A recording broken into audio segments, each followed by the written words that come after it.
Awesome, guys. We're going live right now? Beautiful. Hey, guys, welcome back. Glad to have you guys here, man. Really exciting. Let me go ahead and introduce the guest here. My man, Phil Foster from philfostertraining.com. Is that correct? philfosterfitness.com. philfosterfitness.com. You do training, you do supplements, you do hormone coaching. So we got you here. And also my man, Hotep Jesus. He is a viral content creator. And you do a lot of stuff with tech startups and have done a lot of stuff that has gone incredibly viral with some controversial views that we want to talk about today, man. So I'm excited to have both of you here today, man.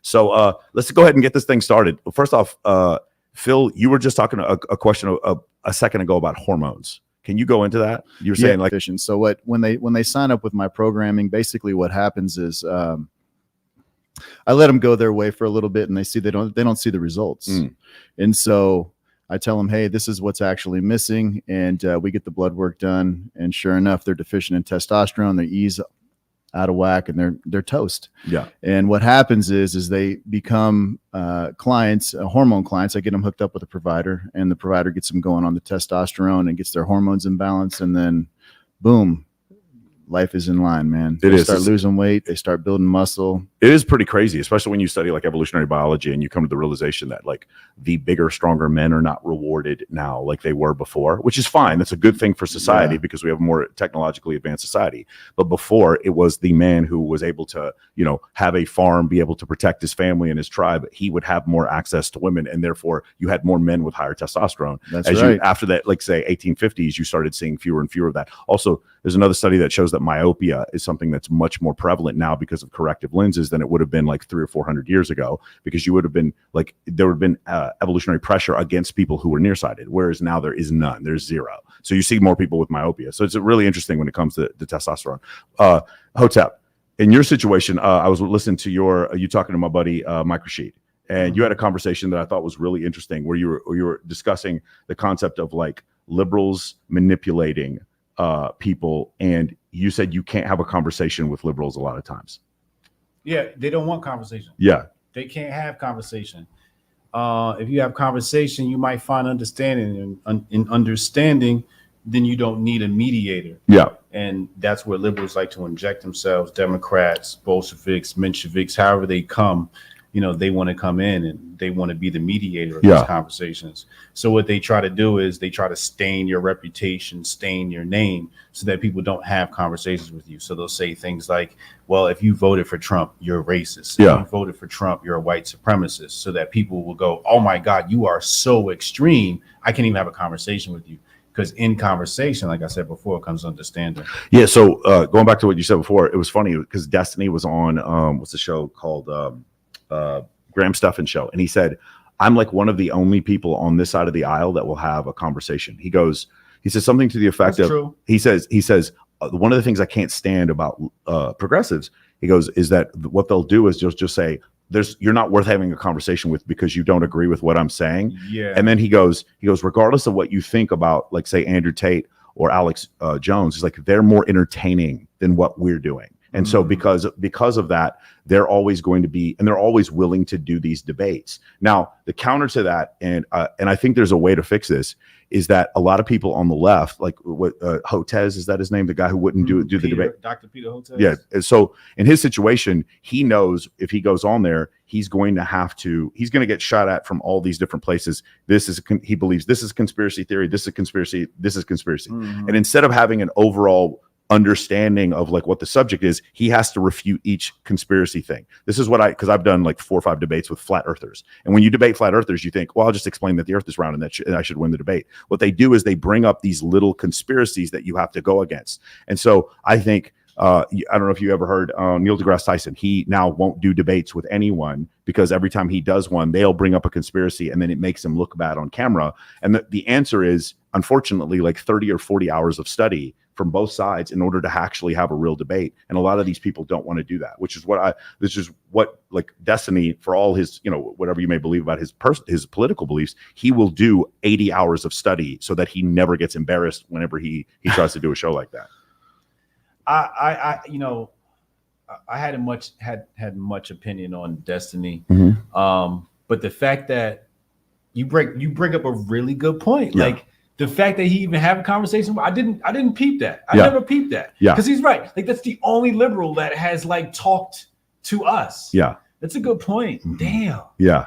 Now, to be fair, he's also in this thing where, shout out to Rolo, like he and these other people have gotten into this kerfuffle with Rolo where they try to set Rolo up to do some, and that to me is foul. That's foul. That is having a debate outside of good faith. And it's really hard because you want to have a debate with certain people, but if they were willing to argue outside of good faith, like, I know this is a weird analogy. You guys are seeing what's happening with this Logan Paul thing where he's about to fight, and then the guy he's fighting against has posted videos of his fiance with 50 other men. Have you seen this? No, That's kind of messed up. I mean, but what happens? Is this a debate now? Like, what happens? You saw the thing with Nick Fuentes. I went on with Nick Fuentes on a Valuetainment and Saucecast, and then all of a sudden Alpha King Neem is on there. I don't know Alpha King Neem at all, and he just starts calling Nick Fuentes a micro penis, and me and Rolo are sitting there the same thing. We're like, now we have to defend Nick Fuentes. Like, how did this happen? Like, so what am I? Because you're in there by proxy. Yeah, but like, let's say we're having a debate, and then like my girlfriend throws a tomato can on you. Like, what am I supposed? Like, it's not a debate anymore. Like, what the fuck am I supposed to do? And so that's essentially what happens. And so, and it was actually Rolo who told me this. It was like they always just want blood. And so now you want to have a normal debate, and like nobody wants to do it because they just want blood. So we're in this position now where instead of people debating, people are getting further and further away into their own what's the word, echo chambers, and then you're not having a level of debate. But I did hear you before again with Mike where you were talking about when you're trying to convince other people. Do you feel like it's useless sometimes, or do you feel like you can have a debate, or do you feel like you can have a discussion, or is it only people who just want to hear what you have to say? What do you think about that? Yeah, I'm only speaking to anybody who wants to hear what I have to say. That's the difference, right? Like, not agree, but actually wants to hear what I have to say. That's the key. Because if you don't want to hear what I have to say, then we're not having a conversation. Yeah. When I have a conversation with people, I want to hear your side. Yeah. Right. And then we can have the dialogue. Most people don't want to have the conversation. What they want to do is they want to bully you in a conversation and say, this is what's right. You're wrong and you're bad. I just had a debate the other day with a family member who's, doing well in college, but it's a college kid. Right. And this college kid is, saying, oh, what about the immigrants at the border? And, you got to care for them. And I'm like, I just started pulling books off the shelf. Yeah. Right? You read this? Did you read this? Did you read this? Said, I don't read. I'm like, then why am I even I have to, here's my issue with these conversations. I have to educate just to bring them up to speed. Yeah. To have the conversation. Yeah. So if they're not willing to learn from me, then usually it's not. But I'll have the conversation. But once I find out you're an idiot, I can't spend too much time with somebody who, doesn't understand. Like the only one thing I said, she said, well, they're bringing families here. And I'm like, the majority of the migrants are single males, young single males. No, that's not true. Bring it up on Google. So I bring it up on Google. She goes, oh. And I'm like sometimes this is no point. So I get why sometimes the liberals will, that's the thing. They're out. Right? Yeah. Because that is a real thing where somebody technically is not equipped to have a conversation with you. Yeah. And they use that mostly because they've all been to Ivy League schools and indoctrinated, et cetera, et cetera. So yes, technically, but if you come on the battlefield, they can't hang with some of us. Yeah, they want to be right, man. That's right. It's they're persuading you to want to see their point of view and their side is right. 100% though, it is single males coming across the border. I'm from Texas, man. I see it. Yeah. The other issue is like some people are good debaters. Like when it comes to like say a conversation about physics or biology or whatever, the people who are the biggest experts in these fields, I've had physicists on my show, they're not good debaters. And some of the people who are really good debaters are incredible salesmen, but they're not incredibly equipped in order to have like a detailed conversation about this, which is why I think the debates is the way it should work. You should have a Shapiro and a Cochran. You should have a guy who can get down and dirty in the weeds and a guy who has like the overall arching understanding. So like, for instance, if I was going to have a debate with a flat earther, I think it should be a guy who's anti-conspiracy theorist and another guy who's an actual physicist, and that would work. But no one's doing this. Like no one wants to take the time to do this or do the research. So I think in your situation, like for instance, when you say, do I want to hear it? Hannibal I'm a huge fan. The Battle of Cannae, when General Hannibal took on the Roman legion, was able to defeat them. And you had some interesting things to say about that. Most people have no idea what that is. They think Hannibal was a character on the A-Team, and they have no other concept of what that is. So you having a different take on that and having to question that, even though I don't know that I completely agree with all the stuff that you were saying about the 12 million Africans brought over from Africa beforehand. I still thought it was really interesting the conversations that you had with Joe Rogan about that. What has happened since you've had that conversation? Do you still believe the same thing? Because you said before it was something you researched a long time ago. Do you still believe the same things that you believe? So just so we understand, the official history tells us it was 12 million people brought over, 10 million lived, 300,000 made it to the United States. Initially, the slave trade in the United States was 40% from that, and the rest came from the Caribbean. So, and then you have a belief that was different than that. What was the belief I had? Your belief was that they were already here beforehand. So they're basically the trade routes from it wasn't Namibia, Ghana, from Ghana to Portugal, not Portugal, I'm sorry, Brazil. And that's where the early African Americans or Africans came over to the New World. Yeah. You know, the way that conversation goes for me is I like to just break it down to a very basic level. Mm-hmm. What you would do is you would take a look at Bartholomew. No, it was Columbus to de Saint-Angel. De Saint-Angel was he was the money guy behind Queen Isabella. Yes, right? And Queen Isabella is the one who basically financed, with the help of de Saint-Angel, Columbus's expedition. But my point is, when you look at the letter talks of not bringing slaves there, but taking slaves from there and coming back to Europe. Sure. Okay. So when people say, black people came from Africa, that is not wrong. But did you talk about the black people you took from the Caribbean and brought them to Europe? And so your supposition is that the ones that got to the Caribbean got there before European colonization? Yes. Okay. Well, that's based upon the letter to De Las Casas. Sure. Illustrated when he described these black people. Yeah. You know what I'm saying? Mm-hmm. That's from Columbus's word himself. And he took slaves from there, brought them back to Europe. Okay. Right? Because he was really supposed to be on an expedition for gold. Sure. He wasn't finding no gold. Yeah. You know what I'm saying? So because he didn't find any gold, he had to bring something back. If I expect you better bring something back. So he's bringing bodies back. But the common sense in that is, in economies, usually it's not a one-way thing. Sure. Right? It's secular. Right? Yeah. So when you look at slavery, to say, oh, black people came from Africa, it's like, yeah, that's true. But they came from other places too. Okay. Right? So what we don't want to do is we don't want to omit parts of history. Yes. Because then you just get one side of history. We got to talk about it all, you know? And I think that's the issue, is it's so like, oh, black people were taken from Africa. Well, in that case, now we have to talk about the fact that no, what you got was sold slaves by African emperors, kings, and chieftains, right? Sure. So, but you're disputing the point of sale, meaning was the point of sale in Barbados and Turks and Caicos and Jamaica, or was the point of sale in Ghana and Nigeria and places like that? Point of sale was in all those places. Okay. That's what I'm saying. Yeah. You know what I'm saying? For sure. If Columbus left you at the fort, think about it like this. Yeah. It's old times, right? 1492 or some shit, right?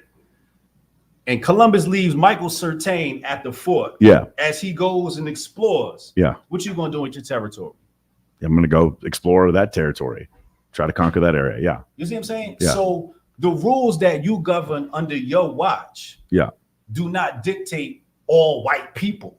Sure. You know what I'm saying? And that's the thing. We like to take history and not nuance it and just say white people did this, black people did that, and that's the end all be all. And it's just like, well, how do you explain the African presence on the island of Hawaii? Sure. Right? Right. That's on the other side of America. Right. And that's in the 1800s. So how long have black people been over there? Right. Then you talk about the black presence in the Indonesian area, right? So obviously black people, we're going to hang near the equator. You know, we need the motherfucking heat. That's just how we roll, right? It's the truth. It's the truth. Like, you know what I'm saying? Well, so I mean, that's what anthropologists though bring up, is that the reason why sub-Saharan Africans were brought over was because of their ability to acclimate to like Mississippi in the South, or Georgia, or Louisiana. So that's part of the reason why. But because I mean, I believe your argument was something to the effect of like, why would you bring people over? And the counter argument to that would be the Native Americans wouldn't have been able to do that level of labor. So I don't know. Again, I'm really interested in the way that you're bringing up. Why wouldn't they? Because they weren't melanated enough. I mean, that could be a reason. Yeah. I mean, that was the point you brought up. Yeah. Oh, wow. I remember a time in history where those two things were synonymous. What do you mean? With the Native and the African was synonymous. You're talking about to delineate. Oh, you're talking about in the 15th century. Yeah. Those two things were synonymous. Yeah. Why were those things synonymous? The African and the Indian. Honestly, because we didn't even have a scientific method at that point. We just saw people as like they were either savages or Europeans. Kind of a binary belief. I'm not agreeing with it. I'm just saying like back then we didn't. I mean, we don't have. I mean, Newton isn't. He isn't alive until the 17th century. So like we don't even have a real scientific understanding. Yeah, we don't have a scientific understanding of anything until probably after the French Revolution. So I mean, I think that's why. Here's my argument with the whole. Did black people get sold in slavery over to America, or were black people here already? Yeah. Here's my issue. Why is everybody putting the microscope on slavery of black people in this time period? Yeah. Why? That's my main issue. I think the progressives do so for like what you said before. You were talking about a victim mindset. Right. And I think conservatives are doing so for the opposite. Well, conservatives are talking about it because liberals are talking about it. Sure. Conservatives don't have an ideology. Okay. They just believe in conservatism. No, they just respond to what liberals do. Okay. Mainstream media is when we're talking about mainstream media, it is what the left does, and then the right waits for the left to do something, and then they respond to it. Okay. So you'll have a campaign with Bud Light. Now everybody's talking about Bud Light. The left would do something. Lizzo, right? You don't have an ideology as a right-wing individual. Yeah. And that's what sucks. Do you think it was always like that, or you're just talking about modern conservatives? Because I definitely agree with you now. I do believe conservatism tends to be a reactionary force. But I'm talking like in the 19, like say conservatives being in favor of us, whoever believed we should go to Vietnam or World War II or something like that. Yeah. Although conservatism meant something different before the 1960s. Yeah. That's a very nuanced thing, right? Yeah. Because there's all different types of conservatives. Yeah. My true conservative is, I call them red whites who deal in blue collar work. You know what I'm saying? Down south. Like that to me is true conservative, right? Yeah. In an American sense. But the most conservative people I would say on the planet are probably Muslims. Yes. When I think of conservatives, I think of Muslims, right? So when I look at modern conservatives, white conservatives in America, black conservatives, I'm like, you motherfuckers ain't conservative. Yeah. Any conservative now would not be considered conservative to a conservative in 1940. He would look at us now and be like, conservative 10 years ago. Yeah, he would have been like, you want marijuana and wait, what? To be legalized? Exactly. Doesn't make any sense. Yeah. So yeah, that's definitely the case. One thing I thought was interesting, because you made the point about Islam, and I thought when I was reading the Jonah Hill text messages, and I was like, well, this is obviously somebody not the left was saying something to the effect of, this guy was not expressing boundaries. What he was doing was trying to be controlling. And I was like, there's not a single traditional Islamic man I know who would not agree with every single thing that Jonah Hill was saying. So by your estimation, every man in Islam is controlling. And every man in Islam is toxically masculine without exception. By your definition, that's what when I read that, I was like, I don't want you to hang out with women who are loose. That I don't know a single, and again, I'm not making a personal judgment, because my girlfriend is a champion bikini model who poses in bikinis. This is not my judgment. I'm saying, if I'm looking at this thing from a situation of like, when people are saying he's being controlling, I'm like, well, I know an entire religion of men who would say the same things he's saying. So that's fine if that's your belief, but I need to hear you say all of Islam is nothing but controlling men who are toxically masculine and are gaslighting their women, because that's what I'm hearing. You see what I'm saying? Yeah, I'm with you on that. I think that I'll be honest. And I'm with saying you. this as a Protestant. Yeah. I'm going to be honest with you. I say the same thing. The same thing as Jonah Hill says to her. I mean, I have no qualms with that at all. I think 100% he was not controlling. He was just leading from the front. He was doing what he was basically letting her know, this is what I want from you. And for those of you guys that don't know, if you read the text messages, one of them states, if these are the things that make you happy, then I support it. He didn't say, you dumb bitch, get out of my life. He said, if these are the things that make you happy, I support it. But maybe we're not meant to be together. And then there's all these psychiatrists that come on TikTok and start saying, no, this is an example of controlling behavior. And I'm like, now you've ruined psychology, right? Because other psychologists are going to see this and think this is what you're supposed to do. And now you've taken all these women who are actually being abused and you've put them at the back of the line because they're stuck behind this moronic woman who thinks that she's been abused. Like somebody wrote me, they go, I hope you have a daughter and ends up with someone like Jonah Hill. Someone like Jonah Hill who's wealthy and fucking moral and wants his wife to not run around and act like a slut. Oh my God, I can't imagine my daughter being with someone like that. What a terrible punishment for me. I hope my daughter never ends up with someone like that. I just thought it was so ridiculous. Like one of the most one-sided arguments I've ever seen. Go ahead. No, I was just going to furthermore and say, I don't think that what he said was inappropriate at all. I think that, that's the problem with today's society, right? Mm-hmm. Is this is so normalized, and that's the knee jerk from the psychologist and the people that have knee jerked over the situation with Jonah Hill is, we are at a place where we are in the timeline because men have accepted that kind of behavior from women. Yeah. And clearly he gave her a choice. I don't think we can be together if that's what you want. If that's going to make you happy, then we can't be together. So, the reason why I brought that up is, I mean, we're just talking like a moderate level of what you might consider conservatism from Jonah Hill in that case. By the way, Jonah Hill, not a conservative, identifies as a feminist. And I believe in probably a year from now, I'm just making a prediction, he's going to come out, apologize for every text message he said, and throw every red pill person who supported him directly under the bus for supporting him. That's what I think is going to happen. Because his agent and his attorney are going to tell him to do so. You know what I'm saying? I think that's probably what's going to happen.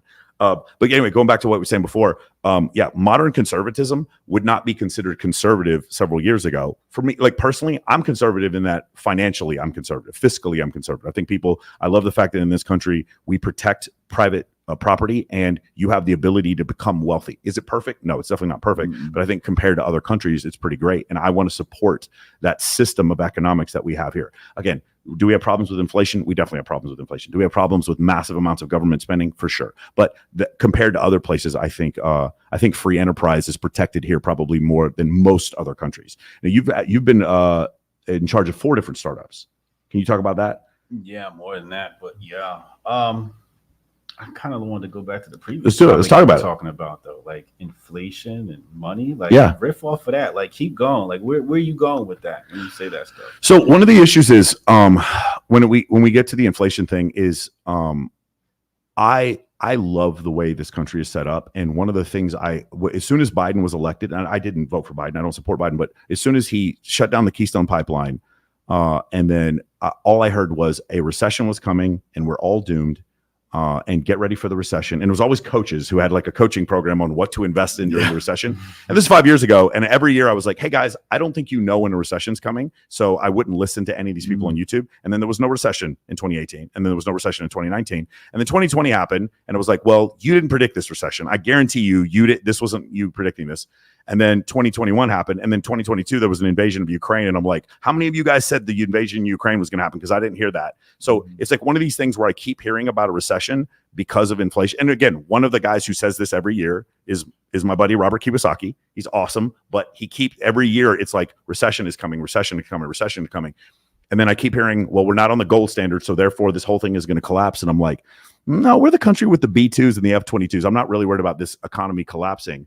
So for me, I think things are not as bad as whenever I hear people talk about us having a Fed and that Fed being able to control the money supply.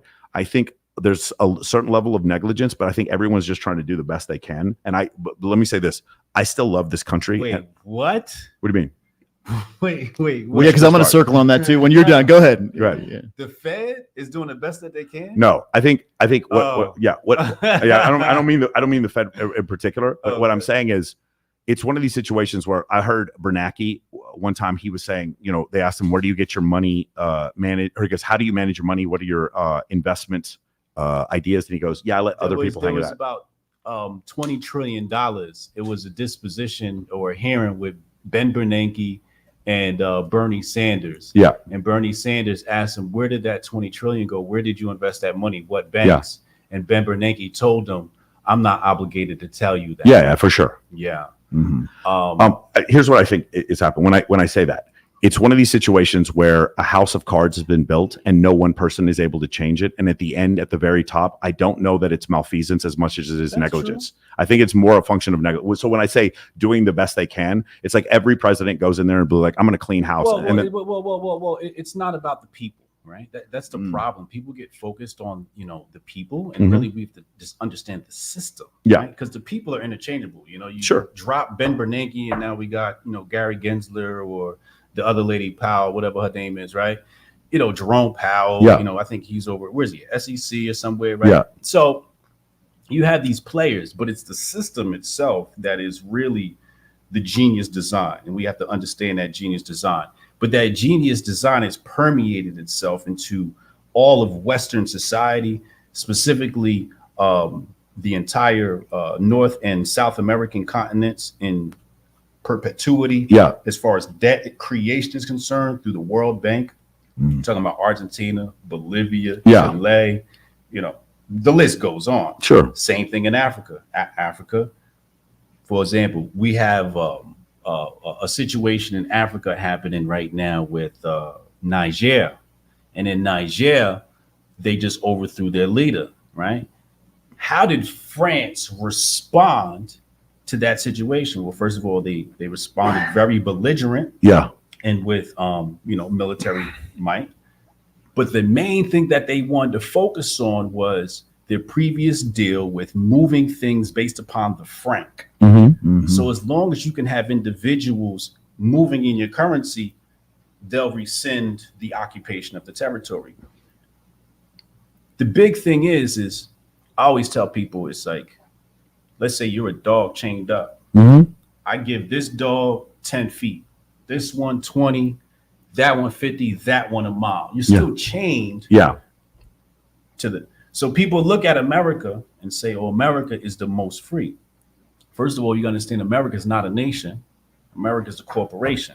Okay. Everybody knows this. Okay. So because America is a corporation, it's technically a project. A project is an experiment. So we are not a nation. We're an anti-nation. So you can't compare. You're talking about the 10th Amendment, like the separation of states in the federal government. No, I'm talking about America as is. Okay. It's not a nation. It's a corporation, 100%. It's a corporation, 100%. Isn't it backed by the crown too? Or a piece of it's not the United States now? Isn't a piece of it backed by the British? Not now. Probably not now. What, America? Yeah. Well, there are several countries like Canada and Jamaica that were backed by the crown up until 1964, but now I don't think we'll be backed by the crown. Here's my point. Yeah. Usually, nationality is based upon race. Sure. Usually, in America, we are a melting pot. Yeah, okay, I see what you're saying. Yeah. And we're allowing people to come across the border of all various different colors. We're providing hotel rooms for them and all various things. We don't care about the complexion of the nation. So if the nation's not binded by race, what is it binded by?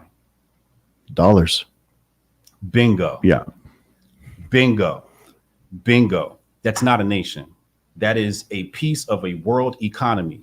And through this experiment that they call America, they control all nations. They control it through Washington, D.C. and Langley. They control all nations. When you talk about NATO ain't shit without DARPA, without CIA. You see what I'm saying? Okay. We are the military might of it all. Okay. These other foreign nations, France and whatever, they are holding on by a thread. Got it. We know this. We see the riots with Macron in France, right? They are holding on by a thread. Yeah. Why? Nationalism has dissolved, but nobody over there gives a fuck about money. That's not how they're driven. America's driven by the dollar. Yes. So you have no nation, right? Yeah. So America is really just bullying the rest of the world, which leads me to my last point is the CBDC. Once the CBDC goes around, we're going to have a brick CBDC, and then we're going to have a Western world CBDC through the World Bank and the IMF, and the World Bank and the IMF are the true colonizers of the world. Do you think that those currencies would overtake the dollar? There is not going to be that the world reserve currency will not be the dollar at some point. Okay. I mean, at some point, yeah. Right. That'll At go some away for point. sure. Yeah. No, there'll be a BRICS currency, Uh-huh. and there's going to be they call them globalists. I call them Westernist. There's going to be a Westernist coin. Okay. And we will use, they might say it's the euro, the world dollar. Alex Jones be saying this shit, and he's fucking correct, okay? Alex Jones is right when he says this is what's coming. But the world is being separated, and it's going to be BRICS versus the West, mostly backed by. So I'm just going to play devil's advocate here. So one of the problems with, like, say, the euro is that, and one of the reasons why Britain wanted to leave the EU is because now you have two functioning economies in Germany and the United Kingdom, paying for the debts of Greece and France and Spain and all these other places that wanted to spend lots of money. With the BRIC, one of the problems is Brazil does not have the same economic policies as Russia does not have the same economic policies as China, does not have the same economic policies as India. And so if one of those countries goes into massive amounts of spending for public works projects, then it's going to deflate the currency. In the United States, the decision on the Fed rate is, while it's controversial how that decision is made, it's one Fed rate for an economy that's $23 trillion a year. And so while you may have a lot of spending in some cases, you won't have a Greece that's going to spend so much money that Germany ends up paying for it to the same extent. And so that's why I have a hard time believing these decentralized, and I don't mean like cryptocurrency, but these decentralized currencies like the BRIC one is going to be able to stand up to the US. I don't think it's going to replace the US dollar. The world is going to be bifurcated. Like in the future, you think like the Cold War? In the future, like conservatives might be transacting in the BRICS dollar. Okay, I see what you're saying. Because the liberals are going to say, yo, you don't chop off your dick, you can't use this currency. You can't use. Okay, I see what you're saying. You see what I'm saying? Yeah. So you might be on Putin's side, or maybe some cryptocurrency, Got it. Right. Okay, got it. Now I understand what your point is. Bingo. Yeah, that makes sense. Yeah, so the world's going to be split up like that. It's already happening. We see the world being divided. I see what you're saying. Yeah. Yeah, it really is like one of the things I thought was interesting is how politics crept into the whole Ukraine Russia thing. Yeah. I thought it was interesting because I don't know that this is necessarily a Republican Democrat American thing, but it really did feel like when Biden supported Ukraine, therefore all Republicans were against Ukraine and pro-Russia. And I just remember growing up in the 80s. Huh? When did that happen? I mean, I watch Fresh and Fit. I watch every the Republican Party is backing the operation in Ukraine. You could ask Seb Gorka. Well, I mean, you don't think more conservative? I mean, when I look at conservatives now, when I like if it's Tucker Carlson or whoever. So then we have to delineate the difference between what you would call a conservative and the Republican Party. Okay, got it. The Republican Party. Yeah, is doing I'm one sorry. Thing and conservatives I meant to say. Let me just say conservatives. Okay. I feel like conservatives. Conservatives are definitely saying fuck Ukraine. Yeah. And it's one of these things where it's like I'm not pro Ukraine or anti Ukraine. I just like, why are we making a decision on this when a sovereign country was invaded? Because here's the thing. I know Donald Trump right now is saying that one of the things he would do if he were elected would to stop the aid to Ukraine. I do not believe that if Russia had invaded Ukraine during his administration that he would not have supported Ukraine. I do believe he would have supported Ukraine. I think that that's just one thing he can do to delineate himself from Joe Biden. And so I feel like my point is not pro-Russia or anti-Russia. My point is why have we made this a political thing in our country? I feel like it's a little bit dangerous, for us to pick sides based on like who Joe Biden is supporting. Well, I think my point is I think the sad part about it is that we're sending all this aid, and it was like, okay, we're going to help them with this, we're going to help them with that, and it's progressed and progressed and progressed. Sure. And so that's the big issue right there. We got our own problems over here. We do. So they're a sovereign country, right? They were invaded. We stuck our nose in the middle of it. Why? Because, well, I'll tell you why. Because they gave up their nukes, and we, the United States, the United Kingdom, and Russia all agreed to their sovereignty if they gave up their nukes. We agreed to that, and so did Russia. And then Russia broke the deal that we agreed to with Ukraine. Ukraine did a thing in good faith. They didn't steal those nukes. They were given those nukes by the Soviet Union, and they gave away those nukes, and the borders were clearly defined. And then Vladimir Putin puts troops on the border, and for 2 months tells the entire world, I'm not going to invade, I'm not going to invade, I'm not going to invade. Then he invades. So now we're just put into a situation where a sovereign country that we agreed to their boundaries has been invaded. And then here's the other issue, right? Finland and Sweden both said, hey, we're going to join NATO. And Russia said, well, if you join NATO, there's a threat of nuclear annihilation on you. And they're like, well, fuck you. We're still going to join NATO. And they joined NATO, and then nothing happened to them. And so the problem is, here's the issue. Whenever I have these debates, it's one of these things where like Russia has the right to oppose NATO coming forward. And my whole counter argument to that is Russia has a GDP the size of Mexico. They don't have the right to ask for anything. They had the ability to switch from being a petrostate. They chose not to. The only thing they export from that country is petroleum and like cyber terrorism. They don't do any. I'm sorry, caviar and vodka as well. They do that, and then like we still see them. Do you remember? You're old enough to probably remember Ivan Drago and Rocky Balboa, right? We knew it was like the Russians were the bad guys and America was the good guys. And somehow we've lost the plot because Russia still has no intention of helping the United States of America. And we're just like, well, let's just let them invade Ukraine. I promise you, if they invaded Poland, we'd have a problem. If they invade Finland, we'd have a problem. If they invaded Germany, we have a problem. But Ukraine isn't part of NATO. I understand that it's not part of NATO, but Kiev is a 9-hour drive from Warsaw. Yeah. The belief that the United States, if Trump were in office, that the United States was not going to invade, it was not going to aid Ukraine, I think is a little bit naive. I think we're saying that for political reasons now. I think they absolutely would have aided Ukraine. Here's the other issue: is that them coming in and them invading a sovereign country, them doing so, it's just one of these situations where it's like Ukraine asked to join NATO in 2008, and NATO said, no, we're not going to let you join because we know that it'll start up stuff with Russia. So they didn't join NATO. Gorbachev had the handshake deal on that. Well, that's like it was. We would not push east past Germany. Yes, or something yes, like but that. it was in 2008. It was still Putin who was president. Correct. Yes, and after Yeltsin, and in that situation, they agreed to not join NATO, or NATO agreed to not have them join, and they still invaded. It's one of these situations where it's like, you threaten me, and then I go along with your threat, and you still attack me. Then what was the point of me going on with your threat? Yeah. And the second problem is this: is like if the threat is we shouldn't be involved in this because it's going to start World War III, then why couldn't Russia just invade Mexico? You know what the issue with the Russian and Ukraine situation is? Mm-hmm. It's like. This is a very controversial take. Go ahead. Okay, this is a very controversial. That's take. what we're here for. Let's just prep that. They the same people, man. To a certain extent, Ukrainians and Russians are the same people. Ukraine, we're talking about Kiev. Yeah, Kiev is the center of Rus. Rus becomes Russia. Like Russia is born out of Kiev. Okay. That's where that is definitely a controversial take. I think a lot of Russian people would not agree with that. If you ask the Russian people, you ask the Ukrainian. Next time you run to a Russian person, ask somebody Ukrainian. I'm going to run into one at 6:00. Actually, we're going to have a conversation with one here in a little bit. I need you to ask them a couple of questions. Yeah. One of them is, do you have a family member in Ukraine? Yeah, they probably do. Yeah, a lot of them do. Yeah, for sure. Yeah. This guy, Glenn. You know what I'm saying? Like, what are we talking about here? That's like saying, this person's from Georgia and I'm from New York and we're not Americans. Like, what are we doing here? Let's stop. Yeah, but the invasion. There's a global diplomacy that wants to draw that line of demarcation between the two territories. Yeah. Then the Donbass region and the other one is under fire, but there's parties in Kiev. Yeah. Why are there parties in Kiev? Because Russia's military sucks. That's actually why. Oh, you think that's what it is? Yeah, I think they're horrific. I think this is one. I think that this will go down in 50 years. It's one of the worst military operations that's ever been done. I think it doesn't make sense to hit Kiev. I think it doesn't make sense to hit Kiev, but I also think it doesn't make sense to go 15 months into a war that you can't afford.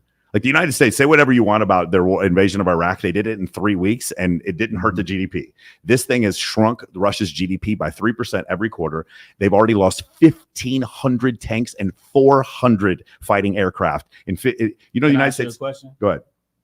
How many people are they fighting? How many countries are they fighting? Ukraine. Oh, they're fighting all of NATO. Russia's fighting all of NATO, right? So it's like you saying somebody getting jumped and you like, oh, they can't win the fight. Oh, they're getting jumped, okay? Yeah, but they aren't getting jumped. They invaded. They started the revolution in Donbass, and yes, they started the revolution in Donbass, and they invaded the country. No. See, this is one of those situations where people have been propagandized with the same propaganda that said Hussein has weapons of mass destruction. Sure. This is the same thing. So if you believe Putin invaded Ukraine for no reason at all, I know under the same propaganda. I believe there is a legitimate reason why he's decided. And what I truly believe is the most logical explanation is the fact that Ukrainian fucking Nazis are over there knocking people over. Well, the Ukrainian Nazis that you're referring to that's less than 1% of the population, and they hold no seats in the House or the Senate there. But that means nothing, because a man with a gun can control a crowd of thousands. Right, but you have a Jewish president and a Jewish prime minister that are supposedly supporting Nazis. That doesn't make a ton of sense. That's number one. And number two, Wall Street financed the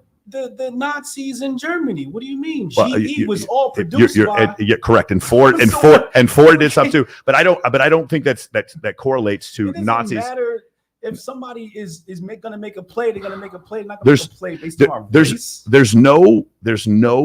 There's no verifiable evidence whatsoever that Nazis run Ukraine. Absolutely none. That has been debunked 100 times. So that's the first thing. Say they ran Ukraine. That's gaslighting. What you just did. Okay. I apologize. I'm not saying you said it, but that's what Vladimir Putin said when he did invade. There are regions where they probably locked down and were terrorizing citizens, and there's a lot of accounts of this. Wouldn't a more probable reason for the invasion of Russia into Ukraine be that NATO is literally on its doorstep? So basically, wait, why didn't they invade Finland then? Yeah. Why didn't they invade Sweden? Why didn't they invade Latvia? Why didn't they invade Estonia? Why didn't they invade? Yeah, but I'm not Putin. I can't answer that. But see, like, how would America respond if an invading country was on the border of Mexico and America, with rockets and things like that? You know what I mean? I'm not saying Russia doesn't have the right. This is not a point about whether or not they have the right. My point is Ukraine has the right to defend themselves, and they have the right to ask for help. Ukraine is not defending themselves. How are they not defending themselves? We doing all the work. No, agreed. Send them another $50 million. No, but we're not sending them people though. They're people. I'm literally right now. They have 100,000 casualties. Versus Putin, right? But I have no choice in the matter. Yeah, but you're not sending U.S. citizens are not going over there to fight against Russia. It's 100,000 people in Ukraine. Citizens aren't going over there to fight. United States citizens. If you're telling me we don't have boots on the ground.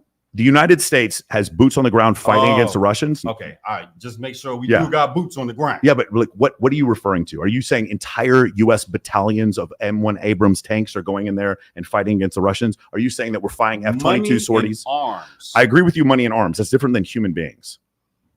Wouldn't you think it's some resources like this whole idea? They are different. Resources and humans are different. No. Okay. They're not. That's a false statement, what you just made, Michael, and I'm going to prove it to you right now. Okay. When you apply for a job, who do you turn your application into? To human resources. Right. But human resources is not – human resources are different than the resources that we've given to Ukraine. Like, I'll give you an example. Coal is different from diamonds, right? Yes, we know they're different, but they're resources, right? So I can send you human resources. I can send you financial resources. I can send you military resources, ammunition.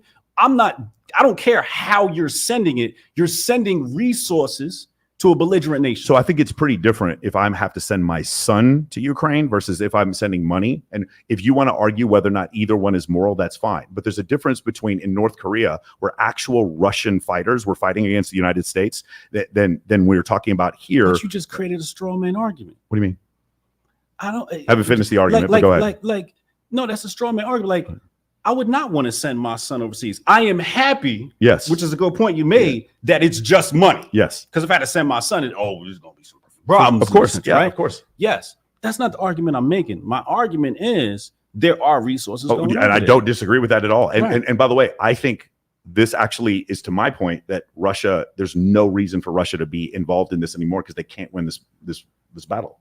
If the defense spending for NATO is $1 trillion and the defense spending for Russia is $80 billion, how old is this war between the West and Russia? Man, I would say probably the Warsaw Pact would probably be at the beginning of it. What year was that? Warsaw Pact is 1939, 1940. Is that correct? 1939. The invasion of Poland is September 1st, 1939. I believe. It's older than that. But between the Soviet Union and the United States, well, the Soviet Union wasn't around until 19. Can somebody remember? I'm sorry, 1914, somewhere around there is the Bolshevik Revolution, somewhere in that area. Yeah. I don't think the Tsarist Russia had a problem with the United States. Nearly to the Tsarist Russia. You know, the Tsarist Russia financed the North in the Civil War. I can see that. Yeah. You know, so the history between America and Russia. In fact, that's the whole reason we have Alaska, because Russia was like, "Yeah, you got to take this bitch ass territory back because we don't want that." Right. Yeah. In fact, Russia eliminate serfdom in 1861. We eliminate Emancipation and Proclamation. We eliminate 1864. 1864. The proclamation's 1864. The 13th Amendment's January 1st, 1865. Unless you live in Texas, then it was June 19th, 1865. There you go. That is a gesture to Russia. So there is a long history between the West and Russia. Now, Russia is like the primary power of, let's just say white people. Okay. See, just to make the conversation interesting. There's got to be a white person. Let's go 4 hours. Just to make the conversation interesting, Okay. right? It's different types of white people on the planet, right? Yeah. But for the most part, it's Europe and America versus Russia. Okay.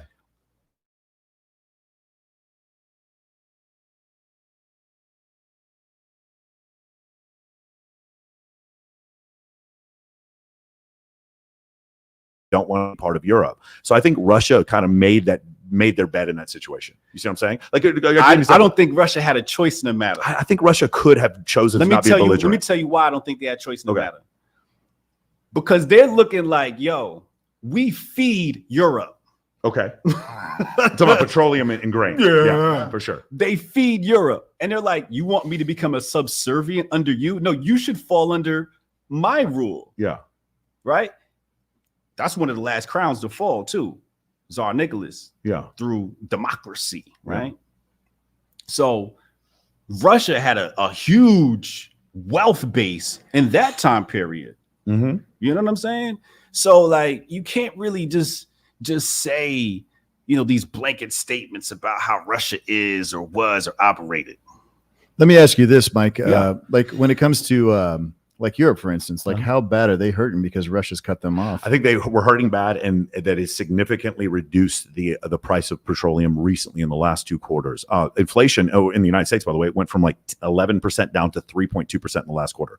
So what's happened is the people in Germany, I have several clients in Germany, and they've told me what's happened is they've been able to acquire natural gases from other places.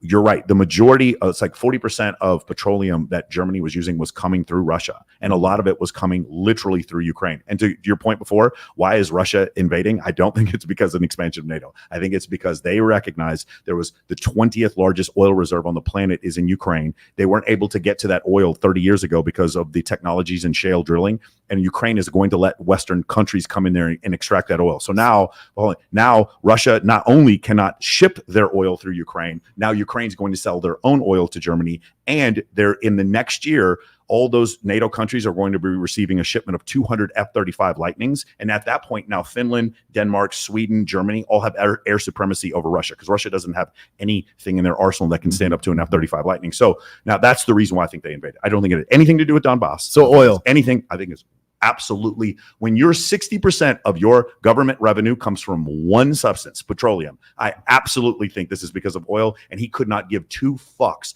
Vladimir Putin couldn't give 2 shits about the people in Donbass. He doesn't care at oil. He just needed it as a pretense to take Crimea and to use Donbass as a land bridge to get down to Crimea. That's the only reason why he did it. So then basically he just did the U.S. playbook. Yeah, exactly. And I am familiar with the playbook because I was part of it. However, the difference with the situation in because I'm a former U.S. Air Force captain. The difference in this situation is that when it came to Iraq, we didn't take over those oil fields. It actually China ended up taking a lot of that petroleum. What happened was with Saddam Hussein, the problem was if Saddam Hussein had all the petroleum that was, I believe at that point, it was the 6th largest oil reserve on the planet in Iraq, and was able to take, at that point, Saudi Arabia, that wasn't able to defend themselves against a land war against Iraq, then you'd have Saddam Hussein in charge of all the petroleum in Saudi Arabia and all the petroleum in Iraq. That leads to an untenable global economic situation. And I think that's why the United States actually invaded.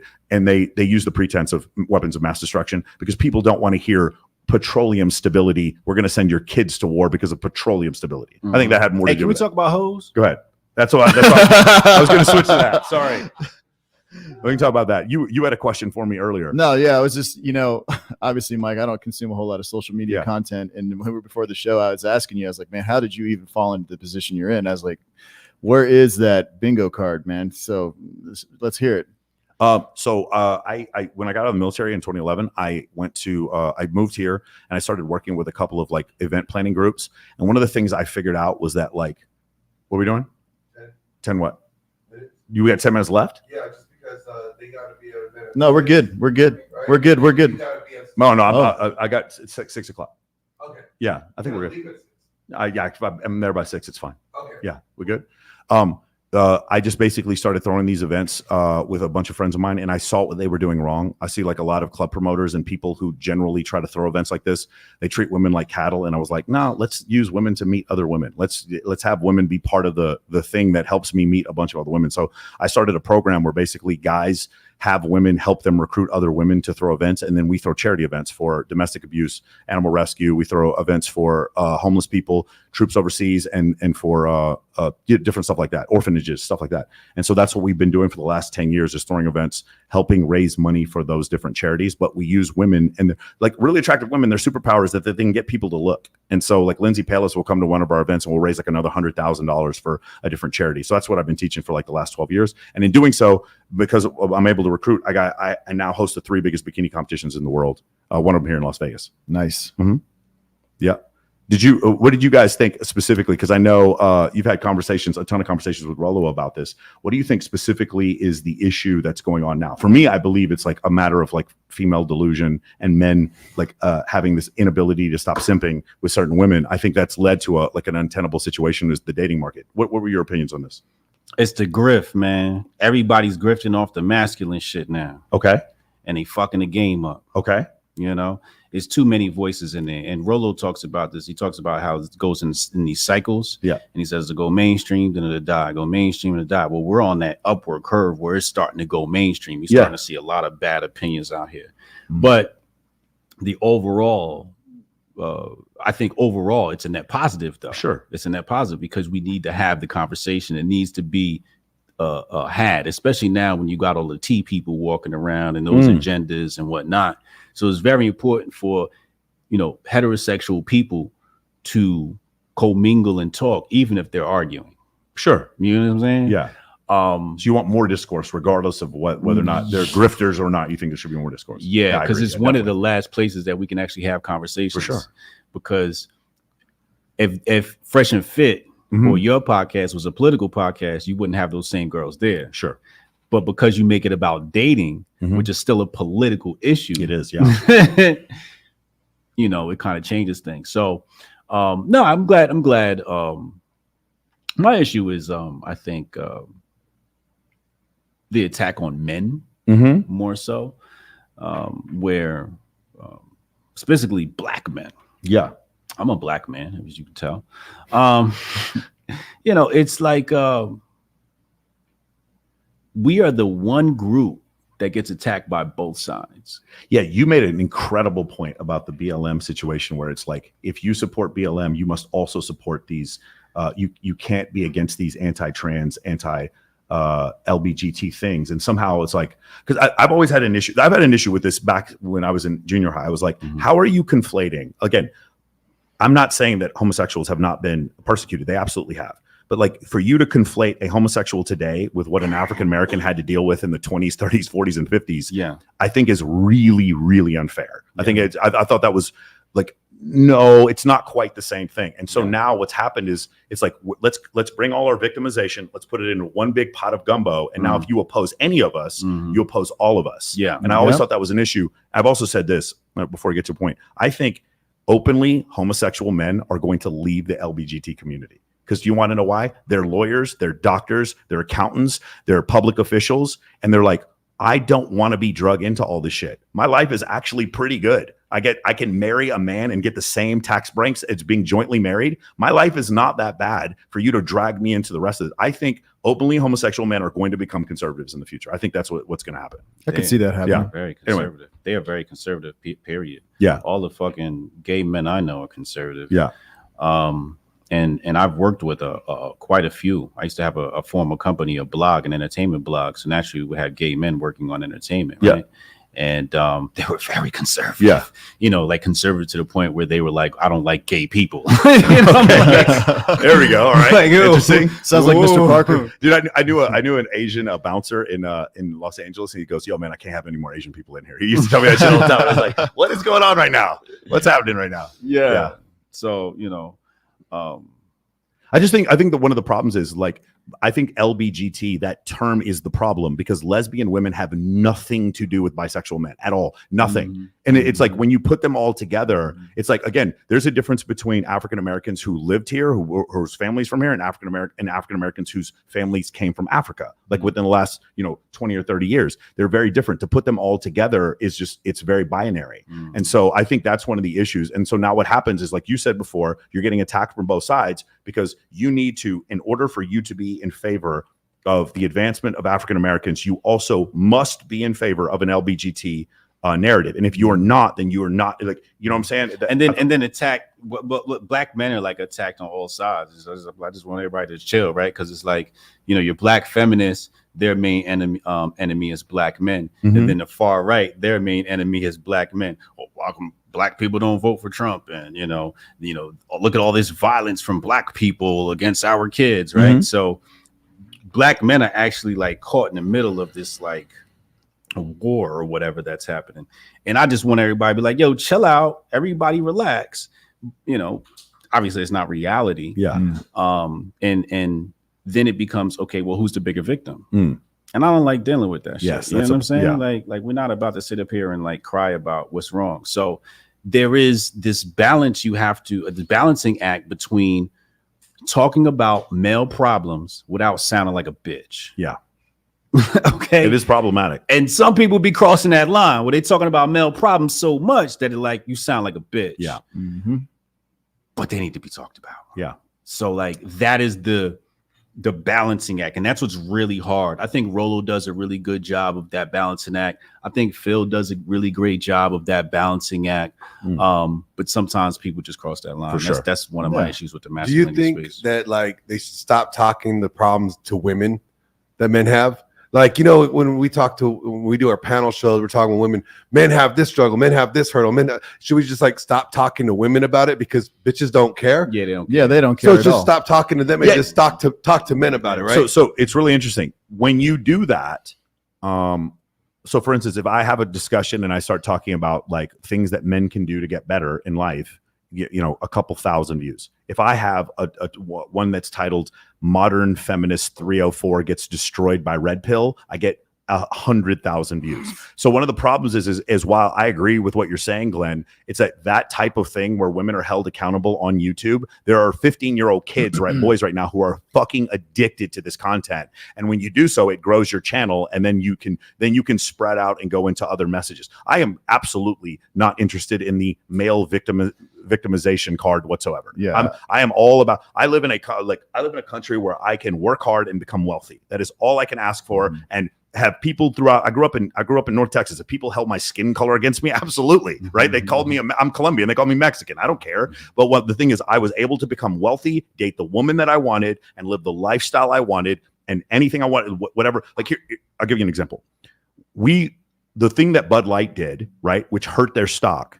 On the one hand, we can say that's terrible that Bud Light caved to a woke narrative. But on the other hand, look what happened to Bud Light, and look what free enterprise and the internet was able to do to. But my friend in Kindly Meyer, she lives in Nashville. She goes, no bars in Nashville, Tennessee sell Bud Light at all. Sell any Anheuser-Busch products. So you see how like both sides worked. On the one hand, Bud Light had the freedom to choose this woke narrative, and then the American people had the freedom to punish them for it. You see what I'm saying? I think both things are great. I think one of the great parts of this, you said it, you called it a project, is that Mississippi and California can have different politics and we can see what works. One of the things I loved was that Florida decided to stay open during COVID, and Sweden decided to stay open during COVID, right? And the rest of the country and the rest of the world got to see, okay, what should happen is you guys should be seeing mass deaths. Oh, wait, there are no mass deaths. Maybe we should switch our policies. And that isn't what happened, but it was a project. We got to do experiments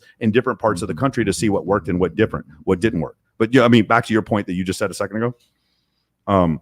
No, I think Phil was going to hop in. You saying? No, what's it? Oh, about the simps? Yeah. Man, simps make the world go around, man. Yeah. 100%, man. We got to have those out there.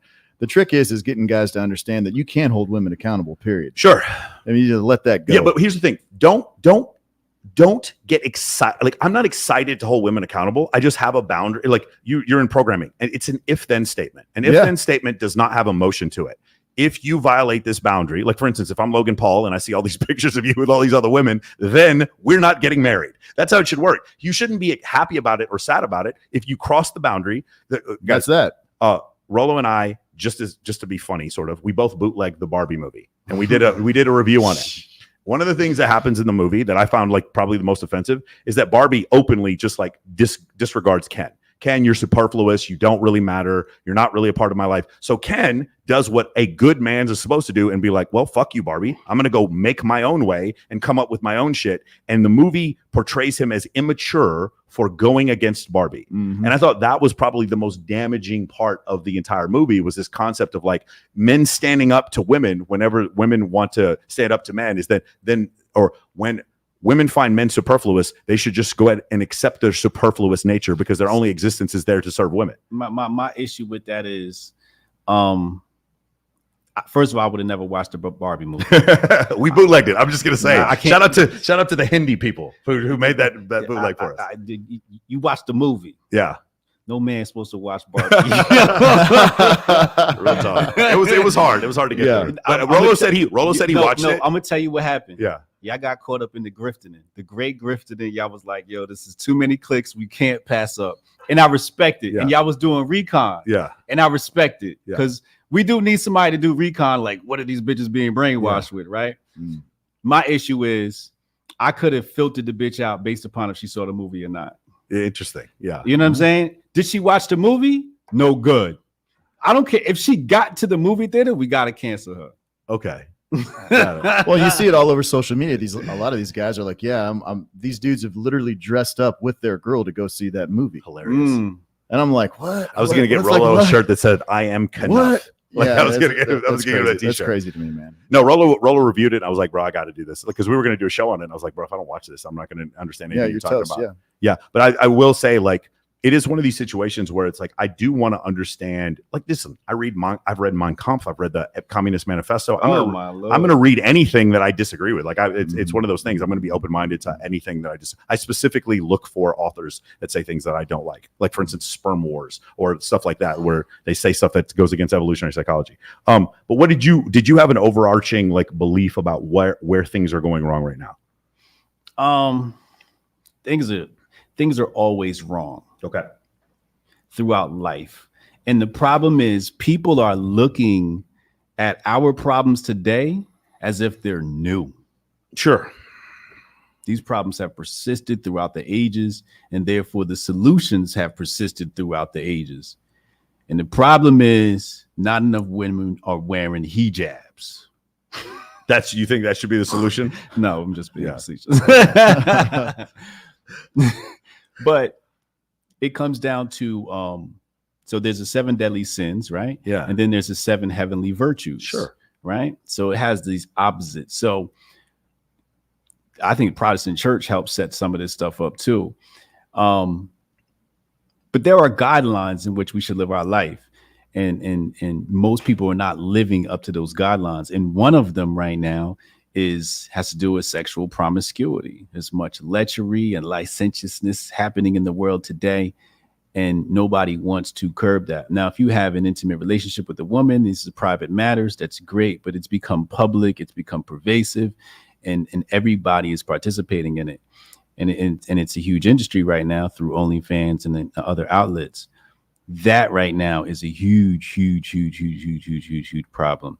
Anytime you have a country where there is no sexual discipline, what you'll do is you'll have a situation like Caligula, where the real matters in life get put aside, and then you have utter destruction and the plague. And that's how you know it's almost over for America.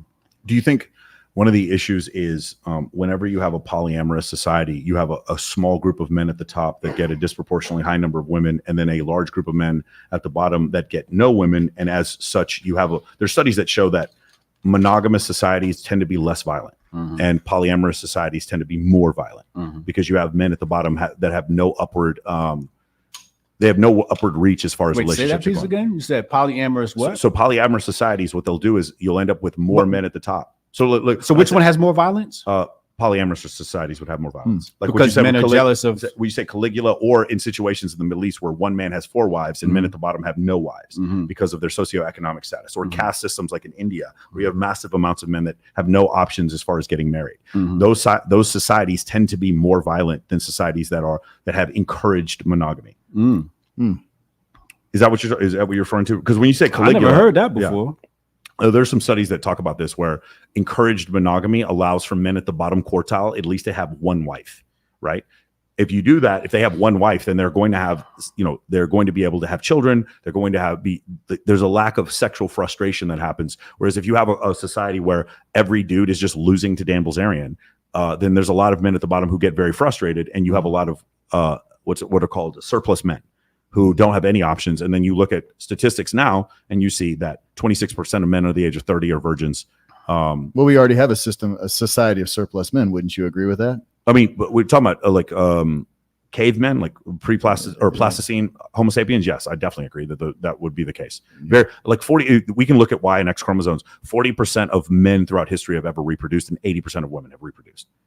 So what does that mean? That means that there's a small group of men, or a smaller group of men, that have sex with a lot of women. Not quite to the level of like gorillas or elephant bull seals, where it's like 1 man for every 40 women. But it's gotten to the point where it's like there is a small group of men that have options. And then you look at Tinder, Bumble, and Hinge, and it's 80% of women, 20% of the top 20% of women find 80% of men unattractive on there, or something like that. Or no, 80% of women are deemed, 80% of men are deemed unattractive on these platforms, and the top 20% of men are getting 83% of the right swipes, and the rest of the men are competing for 17% of women. So like that's kind of the situation we're getting to, which would lead to violence, more incels, and more men who are upset. Which goes back to your point about hedonistic behavior, because it's not men in general who are hedonistic; it's the men at the top who can afford it to be hedonistic. That's true.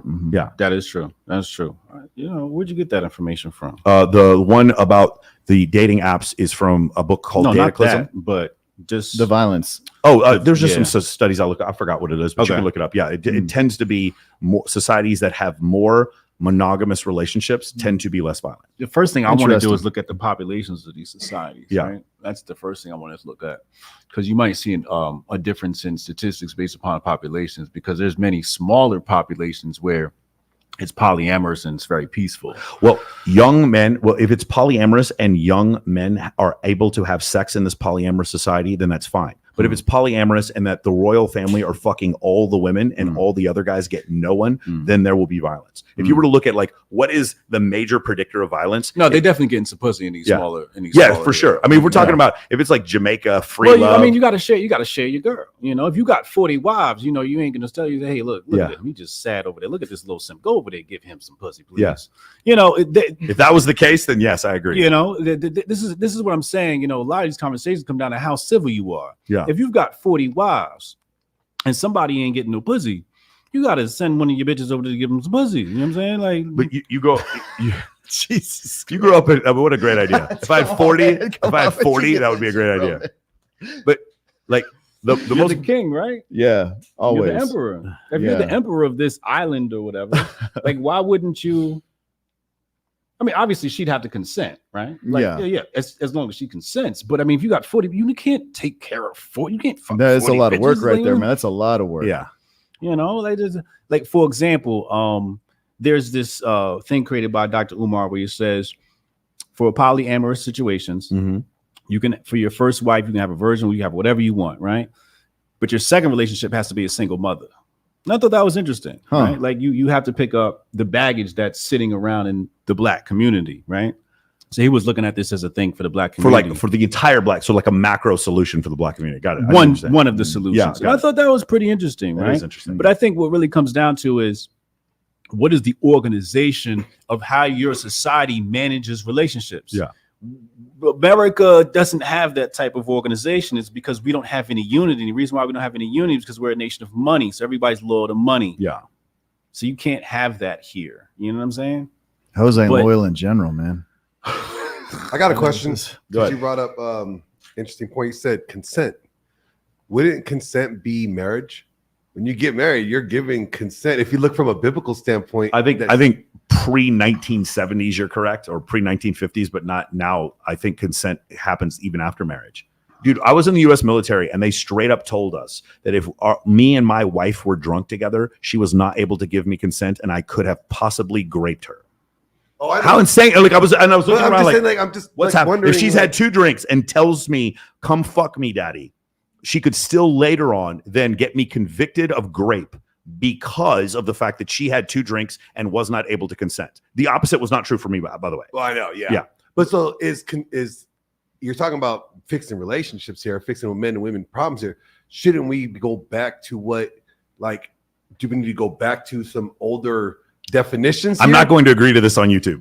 I know you're We'll not. talk privately. I'm never like, no way I'm like, going to should- agree to should we like, go yeah, back with some- women are married. So Therefore, they everybody- can- Everybody's trying to solve the problems going forward. Forward, I think but they're not. you Exactly, got to go they're not backwards. looking back at what Yeah. did work, right? So should Yeah. we, instead of like trying to fix different terminologies of what things are, do we need to just kind of go back and say, hey, you know what, this shit actually worked over here? That's Why why I would like studying history, because I Yeah, find solutions for sure. to problems by looking backwards. Yeah, you're absolutely correct on that. Yep. I'm Yeah. about to get Michael canceled today. No, I don't mind. I'm just like, listen, women can still means no, even if you're married. I'm gonna say that publicly.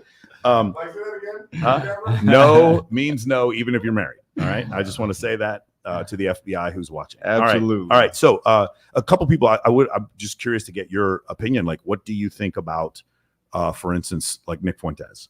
Like, this is an extreme example of freedom of speech. I don't agree with a lot of stuff he has to say, but I don't agree with the fact that he was canceled on every platform. What do you think about that when we get to that level of speech?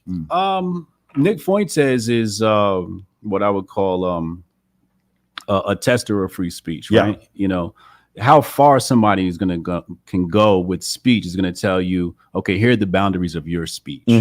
So anybody who's going to be a tester of speech, like Ye and, you know, all these other individuals who speak, you know, all types of ways, Alex Jones, you know, even Rogan, sometimes, you know, he stretches what you're allowed to say in the mainstream media.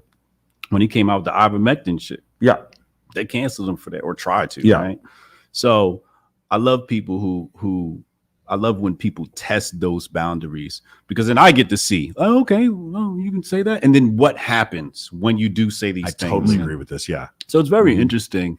Nick Fuentes is a very interesting individual. Yeah. Yeah. Do you have any opinion on this? Actually, I don't even consume any of his content. Man. Okay. Yeah, it's hard. He's canceled everywhere. Yeah. So it's like, basically, you know, his belief is that United States should be a Christian theocracy, and black people, white people, different races should not ever intermingle and have sex. And then also, I can understand why they canceled him. Yeah, he also doesn't believe that bad thing that happened in the 1940s where they made those 6 million people go away. He doesn't believe that happened. That's insane. Yeah, so that's the other reason why he's not so much on. Oh, it happened. Yeah, it definitely happened. Pearl, you had an interview with her. Yeah, Pearly things. Yes. Yeah. What do you think overall? Like, so when I watch it, I thought you were nice, and then there were parts where you questioned her on certain things, and then she seemed like she backed down on a couple of things. Yeah. What was your overall? Yeah. So when I interviewed her, you know, anytime I interview somebody, my goal is to make you look good, right? Okay. Or I should change that.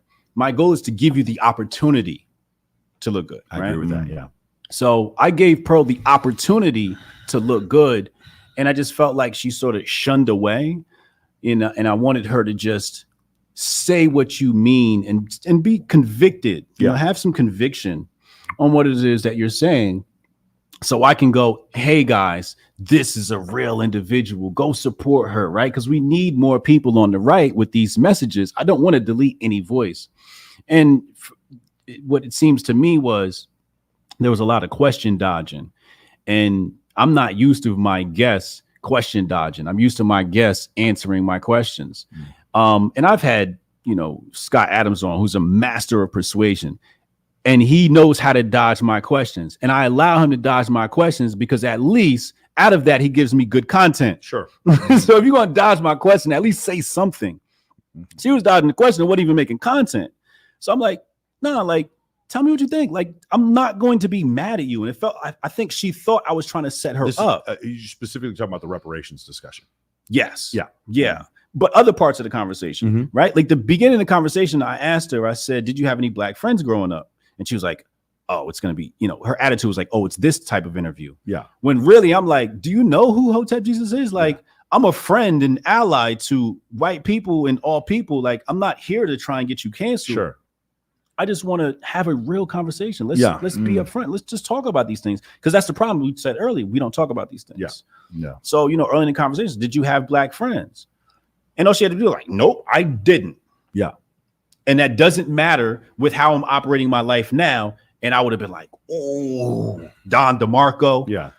Like, stand on your shit. Yeah.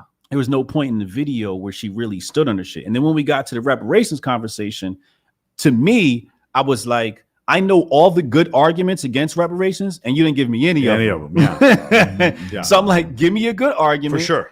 But you couldn't do that. Yeah.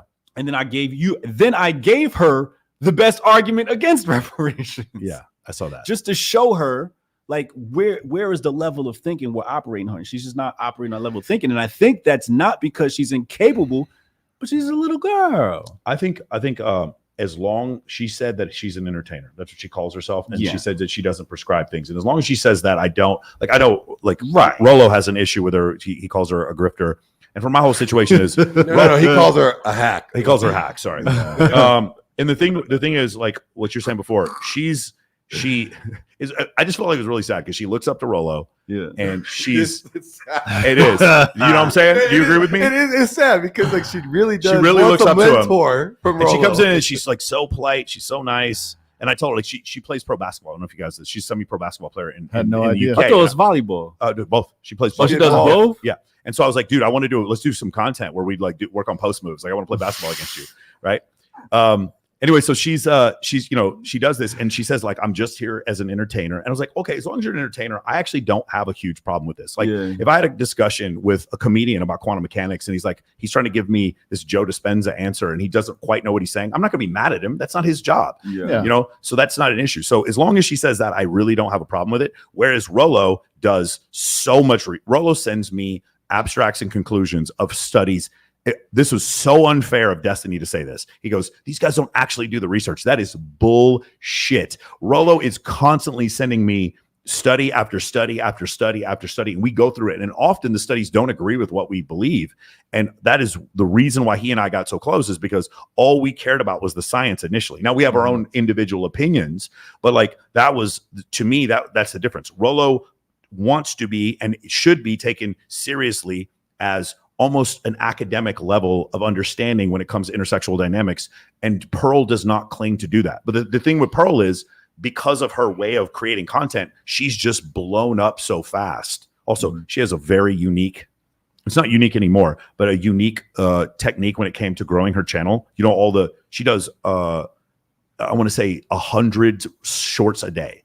Wow. She produces 100 shorts a day that feed back into her YouTube channel. That's she got to 1.5 million. But she has a whole team behind her. She has a huge team of people that work for her. I wanted to ask Hotep because he brought up reparations, right? So, and this is a conversation that a lot of people are talking, especially if you go into like what was that, Clubhouse, right? And so here's my thought on it. Okay, the only reparation I see legit is the argument for after the Civil War, when they were, I think it was given like was it like Alabama or something like that in the agreement, right? If there were going to be any reparations given, it would be talking about the Homestead Act. Yes, yeah. That act, that would be the only thing that I would think that would be an argument for reparations. Well, no, I think redlining would also be an argument. I think the GI Bill would be an argument. There are other arguments. The GI Bill, but I'm talking about like for specific to that group of people, because that was like here's my main argument for reparations conversation. Okay. Whose side are you on? Are you on the government side or on you people's side? Okay? Yeah. That's my only argument. And that'll tell me everything I need to know about you. Yeah. Is you a sellout or is you with us? Yeah. So when white people showed up at the Capitol and say, yo, I don't agree with these election results, what side was I on? I was like, you go get yours, white man. You go get yours. I ain't coming to the Capitol, but I'm clapping. I'm watching. I might even buy one of y'all a coffee. You know what I'm saying? I'll get that coffee for free. You know it. Straight from Starbucks. So that is my argument. So to me, it just sounds racist when people hear the word reparations. They're like, oh, I have to argue against this. Yeah. And it's just like, why? You don't have nothing else better to do with your time. like there's a people who have a legitimate gripe against the government. Yeah. And what happens is the people who argue against reparations are hit with they're brainwashed by counter propaganda, where they misconstrue it and say this is a violation of white people and white people have to atone. Yeah. That's not the conversation that we have here. Then what you do is those people who are against reparations will argue every election year on why black people need to leave the Democratic Party, and they point out everything the Democratic Party did to white people. I'm like, you just told me why we deserve reparations. They fucking did, LBJ and welfare and this, and look, they've been mayors of your cities for 50 years. Look, if I put tax money into a city for 50 years, 100 years, a state, 100 years, and I need my money back. Exactly. I need my money back. So when you make these arguments against it, I just gotta say, oh, you just don't like black people. Yeah, that has to be it. That would exactly. Unless you want to argue against a specific argument. Now, if the person said, "Yo, white people owe me reparations," and you want to argue that, all right, yeah, that doesn't make any sense. Yeah, that's not the argument. The argument is the fucking United States government is run by a bunch of pieces of fucking shit. And everybody in this country deserves fucking reparations. Mm-hmm. That's my point. So when I talk about reparations, I don't say reparations for black people. I say reparations for all people. Mm. But when black people say they want reparations, I'm not an advocate of that. I keep my mouth shut. There's a specific group of people who said, yo, the government owe me some money. And I'm like, well, I don't fuck with the government anyway. So that's not my business. Would you think how the income tax was implemented? Yeah, 1913. Yeah, and how it was supposed to end, right? Yeah. That's a form of reparations. Yes, that's the argument. That's the first thing I would go to. Yeah, we got fucking ganked like a long time ago, like over 100 years ago. Everybody's country got ganked. Our income taxes. Yeah, like why are we still getting taxed? Like, oh my god, Mike's like, oh my god, Mike's like, the IRS is about to call us up now and audit this. But that's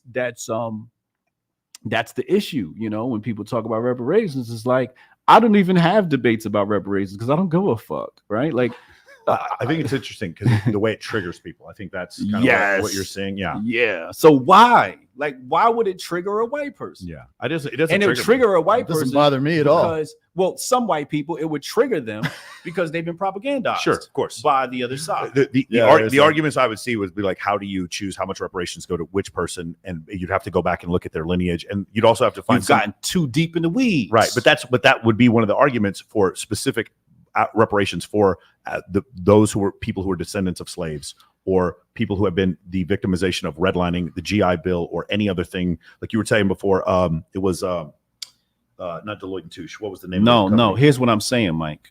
Here's what I'm saying. Okay. Fuck all them details about tracking and this and that, right? Mm-hmm. If Michael Surtain want to go down to the motherfucking precinct and put, yo, I need reparations. I'm part of this reparations bill and I'm black.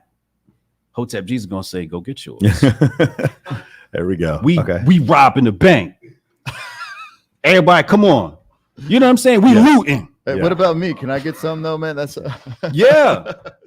You got black somewhere in your lineage, just like I got white somewhere in your lineage. Claim that shit. Let's go fucking rob the bank, man. Like I have 5% North African. There you go. He's in. That's it. That's it. That's the one. Like fuck the government. You know how much money they owe us? Like they look.